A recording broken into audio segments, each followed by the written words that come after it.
அதனால் அந்த தலைவரை சொன்னால் நல்லா இருக்காது. அதனால தான் லீடர்னு சொல்ல ஆரம்பித்தேன். அதனால் வந்து அவர்களை போகிறேன், உள்ளே போய் உட்காந்து பேசுகிறேன். ஜாயின் பண்ணலாமா வேணாமான்னு யோசிச்சு போய் உட்காரேன்.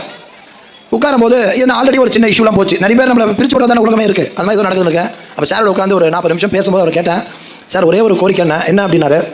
சார் 45 வருஷம் ஒரு மனிதரோடு இருந்துட்டேன் அப்படின்னு சொல்லி என் செல்ஃபோனை கூட எடுத்து காமிச்சேன். அவர் முன்னாடியே ரஜினி சார் கூட தான் வச்சிருந்தேன். வருஷத்துக்கு ஒரு நாள் டிசம்பர் 12 உங்கள் பிறந்தநாள் அன்றைக்கி, அவரோட பிறந்தநாள் அன்றைக்கி நான் கோயிலுக்கு போயிட்டு நல்ல திட்ட உதவிகள் பண்ணிவிட்டு பேப்பர் ஆட் கொடுக்குறது என் வழக்கம், அதை நான் செய்யலாமா அப்படின்னு கேட்டேன். என்ன சார் இப்படி சொல்கிறீங்க? நானும் அவரும் ரசிகருங்க, நான் எனக்கும் தலைவர், எனக்கும் தலைவர் இது, அதனால் அதெல்லாம் எல்லாம் கிடையாதுன்னு சொல்லி என் ஸ்க்ரீனில் கூட அதை வச்சுக்கோங்கன்னு சொல்லி அப்படி சொன்ன அடுத்த நிமிஷம் இப்படியாப்பட்ட லீடர், பொறாமை இல்லாமல் எதிர்ப்பு இல்லாமல் யாரும் எதிர்க்காம அப்படி இருந்த ஒரு லீடர் தான் நமக்கு வேணுன்றனால துண்டை எடுத்து கையில் கொடுத்து எனக்கு போடுங்க சார், உங்கள் கையால் போடுங்க லீடர்னு சொல்லி தலையில் போட்டுக்கிட்டு கட்சியில் சேர்ந்தவன் நான்.